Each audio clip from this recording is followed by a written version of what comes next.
আসসালামু আলাইকুম। আজকে আমি আপনাদের দেখাবো কিভাবে আইটেল A48 মডেলের যে ফোনটি আছে এই ফোনের প্যাটার্ন লক বা পাসওয়ার্ড যেটি হোক যদি আপনি ভুলে যান সেটি কিভাবে আপনি ঠিক করবেন সেটি আজকের ভিডিও দেখাবো।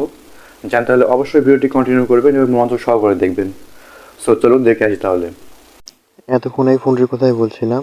ফোনটির প্যাটার্ন লকটি ভুলে গিয়েছেন, তো এটি আমি এখন হ্যান্ড রিসেট মারবো।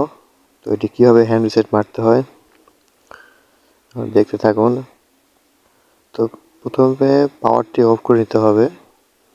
পাওয়ারটি আমি অফ করে নিচ্ছি।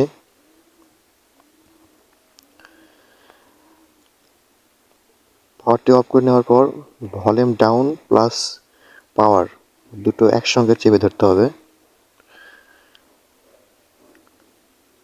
দেন লোগোটা আসার পরেই ছেড়ে দিতে হবে। তো লোগোটা আসা পর্যন্ত আমি অপেক্ষা করতেছি। লোগোটা আসা মাত্রই কিছুক্ষণের মধ্যে ছেড়ে দিতে হবে। দেখেন লোগোটা এসেছে, আমি ছেড়ে দিচ্ছি। তো দেখেন এখন কিন্তু হ্যান্ড রিসেটের যে অপশনটা সেটা চলে এসেছে, রিবোট। তো আমি এখন ওয়েব ডাটা ফ্যাক্টরি রিসেটটা দেব, দিয়ে আবার এন্টার করব। তো দেখেন নিচে আসছে ফ্যাক্টরি রিসেট।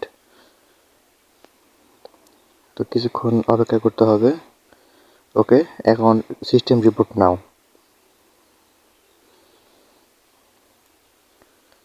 তাহলে ফোনটি কিন্তু টোটালি রিসেট হয়ে গিয়েছে। যে লক ছিল, প্যাটার্ন হোক বা পাসওয়ার্ড হোক বা যেটাই হোক, সে লক কিন্তু অলরেডি ভেঙে গিয়েছে। আজকের মতো এতটুকুই। সকলেই ভালো থাকেন। ধন্যবাদ।